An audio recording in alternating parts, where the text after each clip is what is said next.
유대인의 경전인 탈무드에 보면 유대인들이 다른 사람을 평가하는데 세 가지 기준이 있다고 합니다. 하나는 기소라는 말은 돈지갑을 넣는 주머니인데 돈을 어떻게 사용하는지를 알아보면 그 사람을 알 수가 있다. 두 번째는 코소는 술잔입니다. 술잔.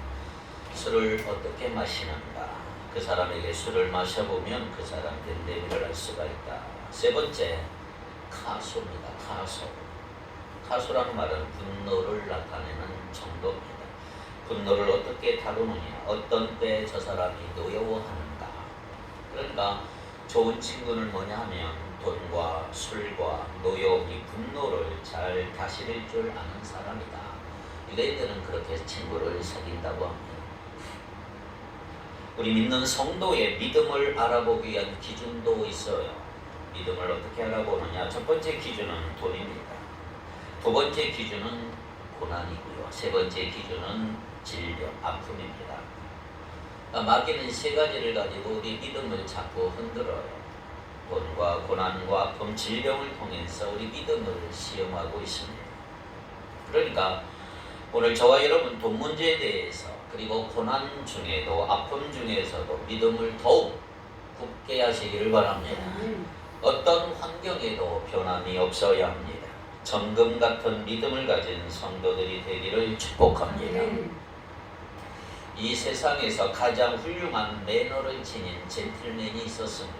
싸이의 젠틀맨 말고 진짜 젠틀맨이 있었어요. 항상 최고급 정장을 입고 최고급 구두를 신고 다닙니다. 얼굴에는 늘 잔잔하고 부드러운 미소를 띠고 있습니다. 그 목소리는 너무나 부드럽습니다.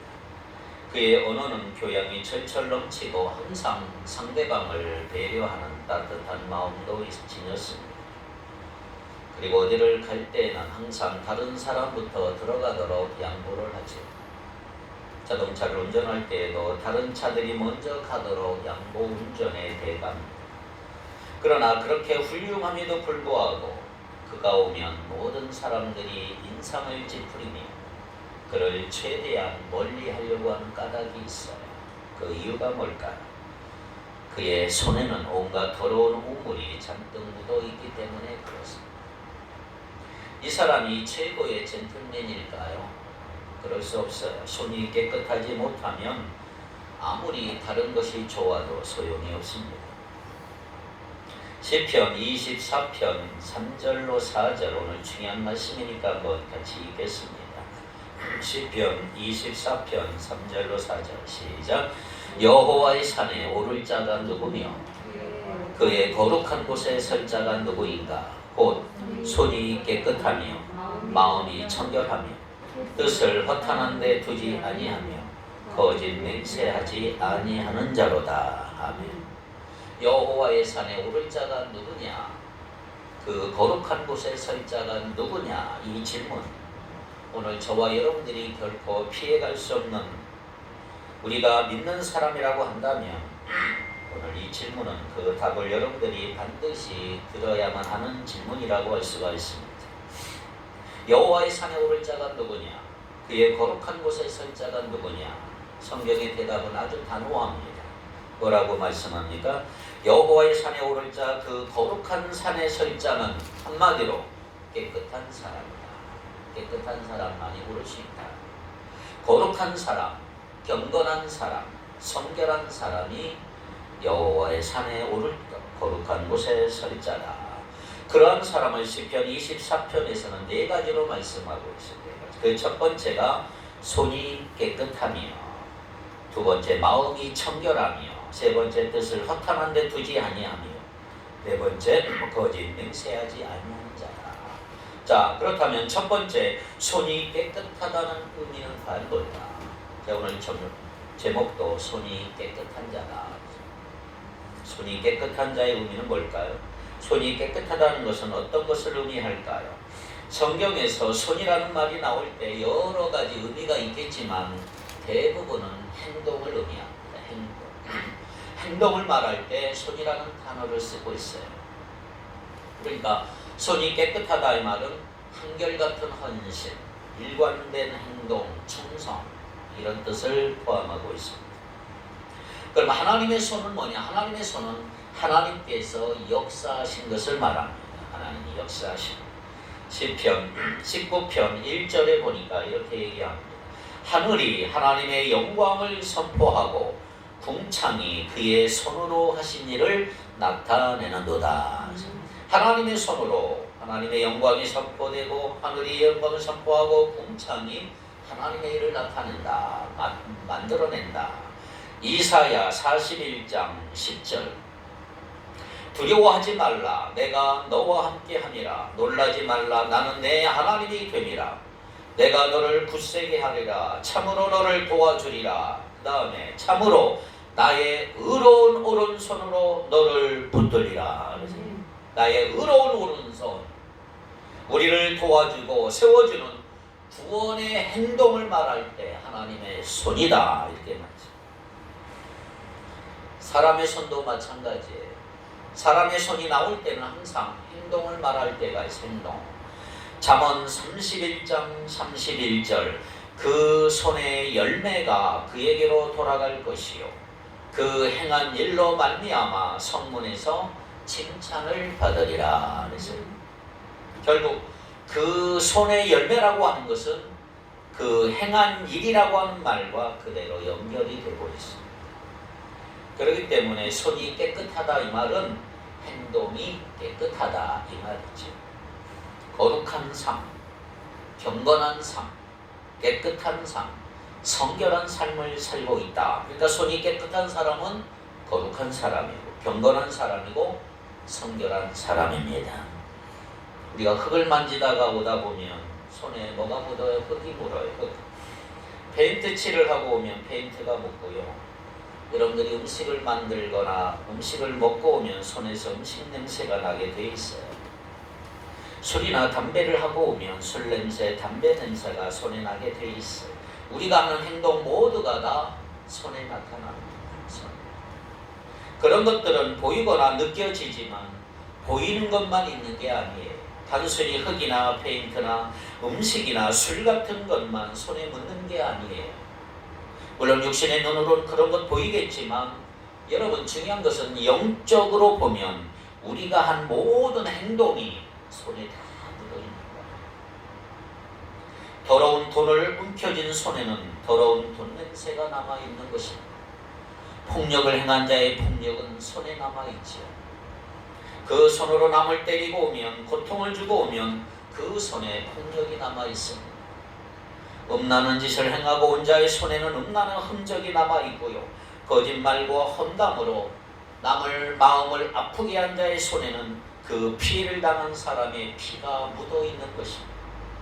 그럼에도 불구하고 오늘 우리는 한 주간 살면서 그 손을 씻지 않고 그대로 찬양하고 그대로 예배하고 기도한다면 어떻게 그 찬양과 예배와 기도가 하나님이 기뻐하시는 것이 될 수 있을까? 물론 우리는 자격이 있어서 하나님 앞에 나오는 건 아니에요. 그런데 있는 모습 그대로 나오라는 말은 더럽고 추한 모습으로 나와서 그냥 그렇게 있다가 가도 좋다는 말이 아니고 그냥 그런 모습으로 나오지만 하나님 앞에서는 변화되어야 한다 이 말이에요. 우리가 주님 앞에 서기 위해서 우리가 거룩한 곳에 서고 참된 예배를 드리기 위해서 진실하게 기도하기 위해서는 손을 깨끗이 하셔야 합니다. 자신의 손에 뭐가 묻어 있는지를 발견하셔야 합니다. 왜냐하면 손에는 우리가 삶 속에서 행한 모든 것이 다 묻어 있기 때문에 한 주간의 삶 속에 내 손은 얼마나 더러워졌는지 살펴보세요. 그렇습니다. 손이 깨끗하다는 말이 행동이 깨끗하다는 말 의미한다고 볼 때 그렇다면 오늘날 우리가 구체적으로 우리 삶 속에서 그것이 어떻게 나타나야 되느냐 이것에 대해서 가장 단호하고 분명하게 말씀하신 분이 예수님이세요. 자, 예수님은 사랑이 많으시고 죄인과 세리의 친구라는 말까지 들으신 분이기 때문에 웬만하면 죄인들을 용납하신 분이다 이렇게 생각하고 예수님의 기준이 상당히 낮아져서 헐렁헐렁하고 대충 하실 것 같다고 착각하는 사람들이 많이 있어요. 적당히 하면 될 거라고 착각하는 사람들이 많은데 절대로 그런 건 아닙니다. 예수님보다 성경에서 더 엄격한 기준을 끝까지 고집한 분은 한 분도 없어요. 생각해 보세요. 자, 오늘 쭉 내려가서 21절에 보니까 마음속으로 미워하는 마음만 있어도 뭐와 같다? 살인한 것과 마찬가지다. 28절에 보니까 마음에 음욕만 품어도 이미 간음한 것과 같다. 이렇게 말한 사람이 세상에 어디 있어요? 예수님은 절대로 우리의 기준을 낮추신 적이 없어요. 아예 내 삶이 힘드니까 적당히 해도 된다, 할 수 없다, 이 말이에요. 예수님의 기준은 아주 높은 것입니다. 거룩과 경건과 깨끗함과 성결함에 있어서도 마찬가지예요. 주님은 절대로 대충 하지 않습니다. 조금 내가 더러울 수도 있고 적당히 추해도 괜찮다고 말씀하신 적이 한 번도 없다는 말이에요. 마태복음 5장, 6장, 7장에 쭉 보시면 팔복을 말씀하세요. 팔복. 심령이 가난한 자는 복이 있나니, 애통하는 자는 복이 있나니, 의를 위하여 핍박을 받는 자, 박해를 받는 자는 복이 있나니 쭉 말씀하셨어요. 이 팔복이 뭐예요? 우리 믿는 자에게 주어지는 복인데 믿는 자의 권리와도 같아요. 믿는 자의 권리예요. 자, 그 다음 나오는 말씀이 오늘 본문이에요. 자, 오늘 본문은 믿는 자의 책임을 말합니다. 책임. 그게 뭐지요? 13절, 14절 같이 읽겠습니다. 너희는 세상의 소금이니 소금이 만일 그 맛을 잃으면 무엇으로 짜게 하리요?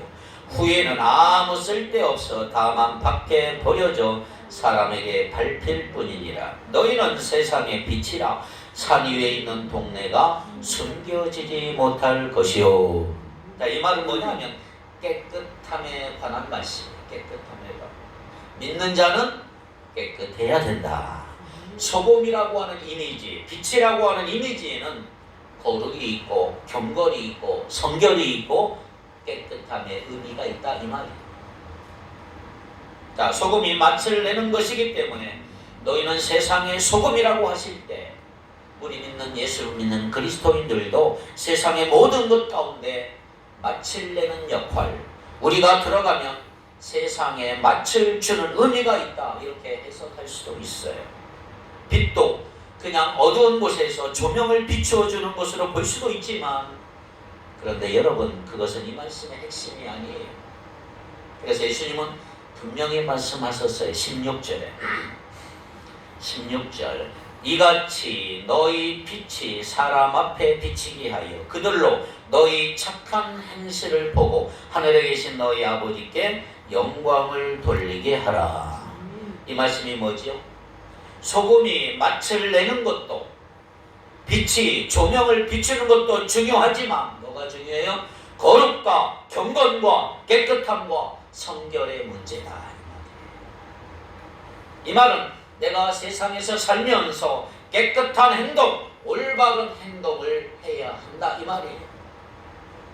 손이 깨끗한 자로 살아야 한다, 이 말이에요. 거룩하고 경건하고 성결한 그리스도인이 되어야 된다, 이 말이죠. 그래서 주님이 내가 거룩하니 너희도 거룩할 자다. 자, 두 번째, 그러면 손이 깨끗하다는 것의 중요성이 뭐냐? 세상의 소금으로서, 세상의 빛으로서, 손이 깨끗한 자로서 우리가 이 세상에 살면서 어떻게 살아야 하는지 오늘 본문이 우리에게 알려줘요. 자, 손이 깨끗한 자라고 하는 것이 우리 삶에 얼마나 중요합니까? 첫째, 예수 그리스도를 주로 믿고 내가 그리스도인이 되는 순간부터 깨끗함은 피할 수 없는 것입니다. 다른 가능성은 없어요. 내가 예수 그리스도를 주로 믿고 그리스도인이 되는 그 순간부터 거룩함과 경건과 깨끗함과 성결함은 피할 수 없는 명령인 것입니다. 그리스도인이면서 성결하지 않는 사람은 존재할 수 없어요. 깨끗하든지 아니든지 하는 것이지 깨끗하지 않은 그리스도인은 없다, 이 말이에요. 그런데 우리는 많이 착각을 하죠. 예수 믿으면서 세상에서 즐기던 것, 세상적인 방법들, 가지고 있는 것, 추하고 더러운 것들과 다 함께 적당히 그냥 같이 갈 수 있다고 생각을 하는 거예요. 아니에요. 물론 과정 중에 그럴 수가 있어요. 왜? 우리는 다 미완성품이에요. 우리는 다 공사 중이에요. 공사 중. 우리는 공사 중이에요. 옆에 분에게 당신은 공사 중입니다. 우리는 다 뭐예요? 공사 중이에요. 이 말이 그리스도인의 삶에 대한 가장 적절한 표현이라고 할 수가 있어요. 우리는 다 공사 중, 완성품이 아니에요. 공사 중에는 그런 더럽고 추한 것들이 있을 수가 있어요. 세상적인 습관들, 잘못된 가치관들, 욕심, 아직 해결 안 된 죄들, 그런 것들이 다 나타날 수가 있어요. 우리는 공사 중이니까. 그러나 여러분들이 반드시 기억할 게 있는데 뭐냐면 공사 중인 것은 좋지만 발전이 있어야 한다는 말이에요. 세상에서 가장 답답하고 짜증나는 게 뭐예요? 길거리 가다가 공사 중이라고 붙여놓고 1년, 2년 된 전혀 진척이 안 되는 거. 얼마나 짜증나. 여러분들이 오래전에 서울 지하철 공사를 한다고 정말 전국 곳곳에 땅을 파고 서울 곳곳에 땅을 파고 울퉁불퉁 만들어 놓은 채 공사던 때를 기억할 것입니다. 얼마나 불편하고 짜증났는지. 그런데 만일 5년, 10년, 15년, 20년이 지나도 계속 똑같이 공사 중이고 전혀 진척이 없다면 얼마나 화가 나고 짜증날까요? 하지만 시간이 지나고 보니까 조금씩 공사가 진척되더니 마침내 다 공사가 끝나고 길이 깨끗해지고 편리한 지하철이 됐단 말이에요.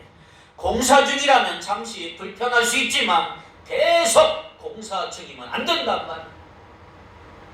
공사 중일 때는 진도가 나가야 돼요. 그러면 괜찮은 거고 조금씩 올라가면 괜찮은 거예요. 건물을 지을 때 2년, 3년 됐는데 여전히 뼈대만 있고 공사 중이라고 붙여놓았지만 아무런 진전이 없을 때 얼마나 짜증나는 거예요. 건물은 그래도 괜찮아요. 여러분 신앙생활이 아마 그렇다고 한다면 그 너무나 추하고 얼마나 위험한지 몰라요. 분명히 우리가 이 땅에 사는 동안 공사 중이에요. 과정이고 진행형이에요. 세상적이고 더럽고 추하고 잘못된 가치관을 내가 가질 수 있어요. 잘못된 판단할 수 있어요. 하지만 분명한 거 공사 중이지만 진도는 나가야 한다는 것이고 계속 발전해 나가야 한다는 말이에요. 발전도 안 하면서 계속 그 상태에 있으면 안 되고 썩어 부패되는 거예요. 그건 추함이고 더러움이고 위험하고 남들에게 해를 끼치는 거죠. 그렇습니다. 우리가 그리스도인이 되는 순간부터 깨끗하게 산다는 거, 성결하게 산다는 거 피할 수 없는 것입니다. 대충 살면서 적당히 무시할 수 있는 게 아니라는 거예요. 그래서 주님이 이렇게 말씀하셨어요. 너희는 세상의 소금이다. 너희는 세상의 빛이다. 헬라 원어에 보니까 너희라는 말이 아주 강하게 액센트를 했어요. 너희는 오직 너희 이 말이에요. 오직 너희.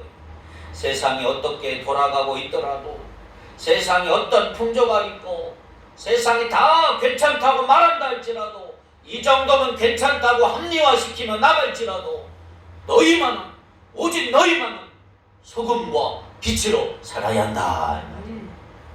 이게 주님의 말씀인 것입니다. 막연하게 대중을 앞에 두고 공중을 쳐다보며 말씀하신 게 아니에요. 예수님 정말 한 사람 한 사람 눈을 바라보시면서 말씀하신 거예요. 이렇게 빛으로 소금으로 살아야 한다 말이죠. 자, 그런 다음에 뭐라고 말씀하셨어요? 13절 너희는 세상의 소금이니 만일 소금이 그 맛을 잃으면 무엇으로 짜게 하리요? 후에는 아무 쓸데없어 다만 밖에 버려져 사람에게 밟힐 뿐이니라. 자, 소금이 맛을 잃으면 성결하지 않으면 성결하지 못하고 실패하면 깨끗하지 못하면 어디에 쓰겠느냐 이 말이죠. 어디에 쓰겠느냐. 그렇게 되면 쓸데없어 갖다 버려서 발에 밟힌다. 사람에게 밟힌다고 하셨는데 사람들의 조롱을 받는다. 웃음거리가 된다. 얼마나 큰 비기듭니다. 내가 소금인데 소금 역할 못하니까, 선결하지 못하고 실패하고 깨끗하지 못하니까 사람들의 발에 밟히는 거예요. 조롱을 받는다. 웃음거리가 된다. 나는 믿는다고 했는데, 믿는다고 열심히 했는데 쓸데없어 버림받아 밖에 버리워져 사람들에게 밟힌다고 하면 얼마나 큰 비극이겠느냐 이 말이지. 예수 믿는다고 했는데 깨끗하지 못하니까 이렇게 되는 것입니다. 그러니까 우리 예수 믿는 그리스도인은 깨끗하든지 아니면 그리스도인이 아닌 거예요. 중간은 없습니다. 적당히 살면 된다고 생각하면 안 돼. 우리는 끝없이 깨끗함을 위해 싸우고 결단하셔야 돼요. 과거 추하게 살았다 상관없어요. 지금부터, 오늘부터, 믿는 순간부터 깨끗함을 향해서 타협하지 말고 나서야 된단 말이에요. 절대 타협할 수 없어요. 싸우고 또 싸우고 노력하고 결단하고 몸부림치면서 나아가는 여러분 되길 바랍니다. 이게 소금이고 빛이고 깨끗하다는 주님의 말씀입니다. 두 번째, 손이 깨끗하다는 것의 중요성. 두 번째는 깨끗하면 내 자신에게서 끝나는 게 아니고 온 세상을 향한 영향력이 된다는 거예요. 영향력. 자, 분명히 뭐라고 그랬어요? 세상의 소금, 세상의 빛 그랬어요. 이 말의 의미를 잘 새겨보셔야 합니다. 그냥 소금이 아니고 그냥 빛이 아니에요. 세상의 소금이고 세상의 빛이에요. 무엇으로 짜게 하리요? 이 질문의 의미를 보세요. 14절.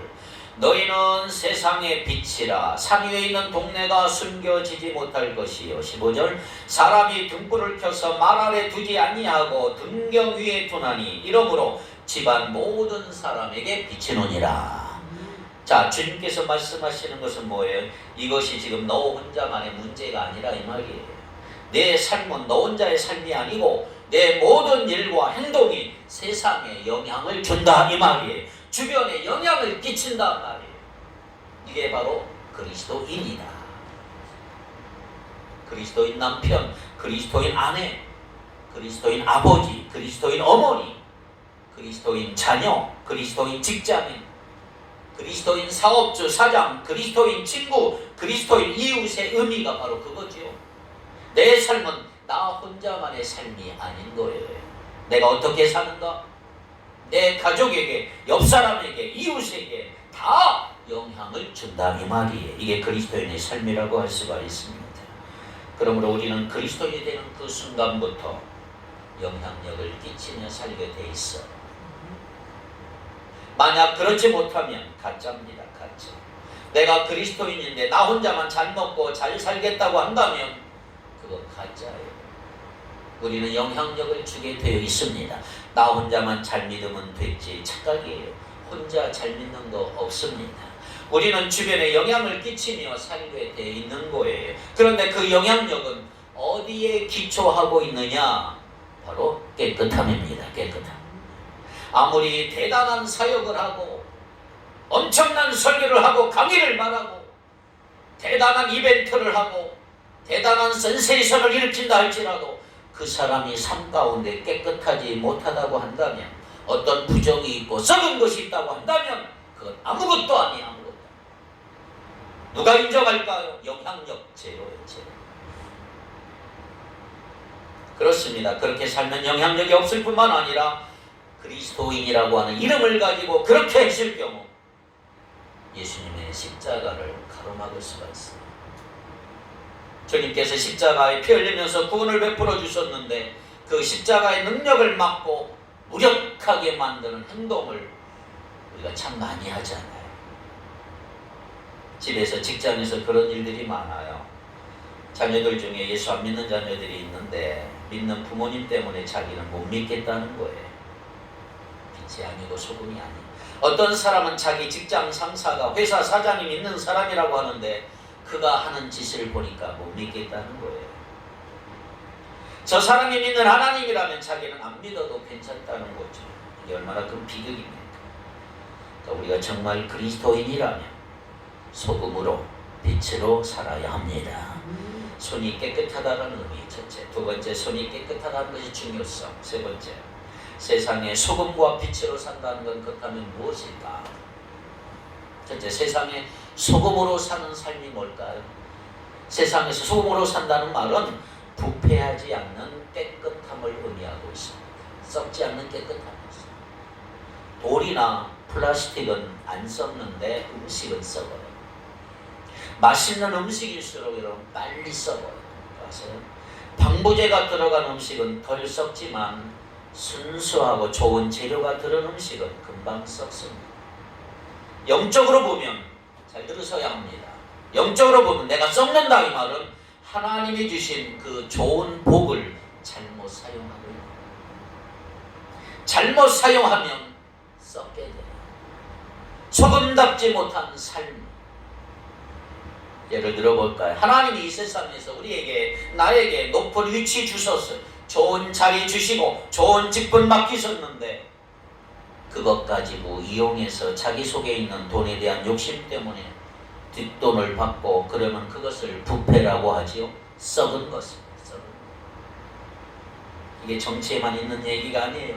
하나님이 우리에게 주신 복이 얼마나 많습니까? 돈도 있고 차도 있고 집도 있고 자녀도 있고 우리에게 맡겨주셨어요. 다 맡겨주셨어요. 그런데 우리는 자유가 있다고 하면서 방종을 일삼는 게 문제라는 거죠. 자기가 하고 싶은 대로 하고 즐기고 싶은 대로 쾌락을 따라 즐기는 그건 자유가 아니에요.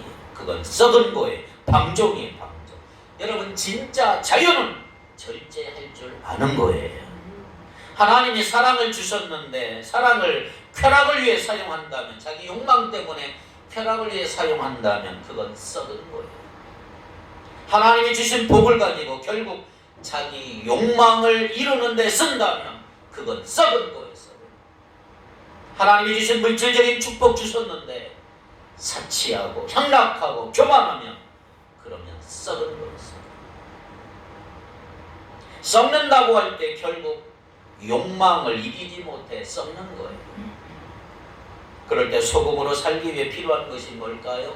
절제입니다. 절제. 할 수 있지만 하지 않는 것. 하지 말아야 될 거 하지 않고 절제할 수 있는 것이 진정한 자유라고 할 수가 있는 것입니다. 두 번째, 빛으로는 뭐냐? 세상의 빛으로 사는 삶은 뭐냐? 자, 소금의 삶은 부패하지 않는 깨끗함이고 빛으로 산다는 말은 위선이 없는 깨끗함을 말합니다. 위선이 없는. 자, 어둠의 특징은 자꾸 감추는 특성이 있어요. 어둠은 안 보이기 때문에 그 속에서 무슨 짓을 해도 된다는 위선이 있습니다. 거짓과 위선과 속임수 같은 것이 어두움의 증상이라고 할 수가 있습니다. 남들 앞에서 아닌 것처럼 하면서 뒤로 하는 것은 다 어둠입니다. 이런 어두움은 우리 주변에 너무나 넓게 깔려 있습니다. 어떤 사람은 교회 다니면서 이중생활해요. 교회 다니면서도 대단히 잘 믿고 거룩한 것 같지만 그 삶을 보면 뒤로 딴짓을 하고 있는 사람이 있어요. 어떤 사람은 거짓말을 참 잘해. 앞에서는 멋지게 말하고 다른 데서는 다른 말을 해요.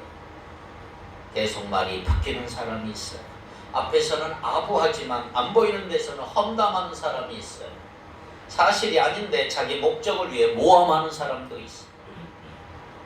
어떤 사람 다 해놓고 아닌 척 감추는 사람도 있어요. 어떤 사람은 궤변을 늘어놓고 다니는 사람도 있고 어떤 사람은 다 저질러 놓고 도망가고 어떤 사람은 아주 무책임하고 어떤 사람은 모른다 그러고 어떤 사람은 다 해놓고 발뺌을 하고 어떤 사람은 스스로 방관하는 사람도 있어요. 이런 것들은 전부 다 어둠이에요. 어둠. 그렇게 되면 하나님의 영향력은 나갈 수가 없어요. 하나님의 능력은 막아버리는 다 어둠이니까. 이 점에 대해서 주님이 분명히 말씀하셨어요. 너희는 세상의 빛이다. 빛은 어두움을 몰아내는 능력이 있다. 그런데 그런 어두움 속에 있게 되는 몇 가지 이유가 있는데 무엇보다 두려움이 있어요. 두려움 때문에 어둠 속에 있는 사람이 많다는 거죠. 두려워서 자꾸 숨어요. 두려워서 자꾸 어두운 데로 기어들어가요. 그래서 삶을 오픈하지 않아요. 감추어두고 덮어두고 싶은 사람 것은 쉬쉬하고 딴소리하고 거짓말하고 험담하고 모함을 해. 두려워서. 또 이기심 때문에 자기밖에 몰라. 공동체는 생각할 것 없고 다른 사람 어떻게 되든지 말든지 나만 잘 되면 된다고 이런 생각을 가진 사람들. 그렇기 때문에 여러분 세상의 빛으로 깨끗한 삶을 살기 위해서는 여러분 정직함의 용기, 솔직함의 용기가 필요한 거예요. 혹시 내가 세상에 망신을 당한다 할지라도 어려움을 당한다 할지라도 다 드러내고 빛의 삶으로 쭉 나가시는 여러분 되기를 바랍니다. 어둠에 있다가 빛이 나가려고 하면 용기가 필요한 거예요. 그러나 나가는 거예요. 다 밝히는 거예요. 혹시 드러났다가 불이익을 당해도 나는 말하겠다고 하는 거, 손해를 보더라도 정직하게 나가겠다고 하는 거, 그게 빛이에요. 빛. 거기에는 정말 정직함의 용기, 솔직함의 용기가 필요한 것입니다. 저는 여러분들이 세상 속에 빛으로 살아가길 바래요. 여러분 오해하지 마세요. 주님은 너희가 세상의 소금이 되어라 빛이 되어라가 아니에요. 빛이다, 소금이다. 우리는 예수 믿는 순간부터 빛이고 소금이 역할을 잘 하셔야 된단 말이에요.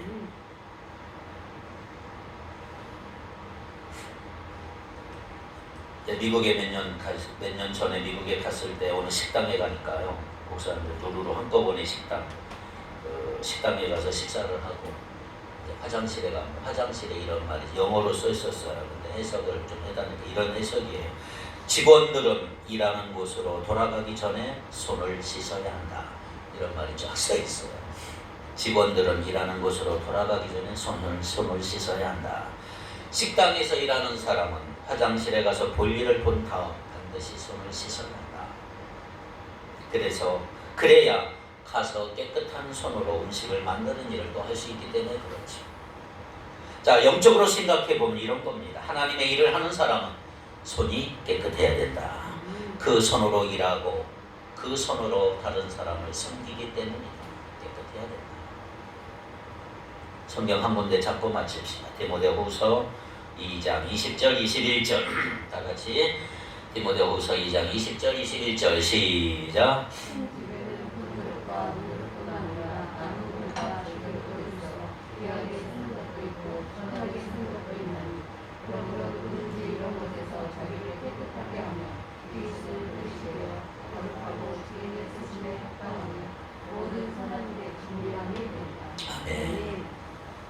세번역 성경에는 이렇게 기록이 되어 있어요. 세번역 한번 우리 개역 보면서 한번 비교해 보세요. 큰 집에는 금그릇과 은그릇만 있는 것이 아니라 나무 그릇과 질그릇도 있어서 어떤 것은 귀하게 쓰이고 어떤 것은 천하게 쓰입니다.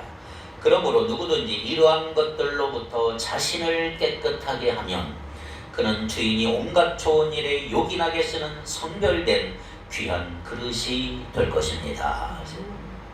자신을 깨끗하게 하면 깨끗한 사람은 귀한 그릇이 된다. 그렇습니다. 일하는 자는 손을 깨끗하게 씻어야 됩니다.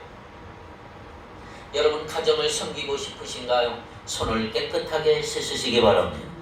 교회를 섬기고 싶으신가요? 손을 깨끗하게 씻으십시오. 세상 가운데 소금과 빛으로 참된 그리스도인으로 살아가고 싶으신가요? 손을 깨끗하게 씻으시기 바랍니다. 일하는 자는 손을 씻어야 합니다. 손이 깨끗하지 못한 사람은 하나님의 일을 감당할 수가 없습니다.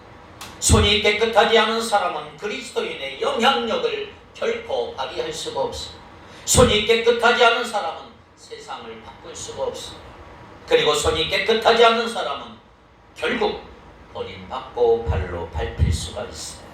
사랑하는 성도 여러분, 우리 모두 손이 깨끗한 자가 되어서 주님의 그 거룩한 곳에 설 수 있기를 바라고 세상의 빛과 소금으로서의 삶을 다하는 우리 모두가 되기를 간절히 축복합니다. 기도합시다. 거룩하신 하나님, 우리 모두 손이 깨끗한 자가 되어서 주님의 일에 귀하게 쓰임받기를 원합니다. 거룩한 자 되고 깨끗한 자 되고 마음이 청결한 자 되고 경건한 자 되기 위해서 소금과 빛으로 큰 영향을 끼치며 살아가는 우리 모두가 되게 하옵소서. 예수님의 이름으로 기도하옵나이다.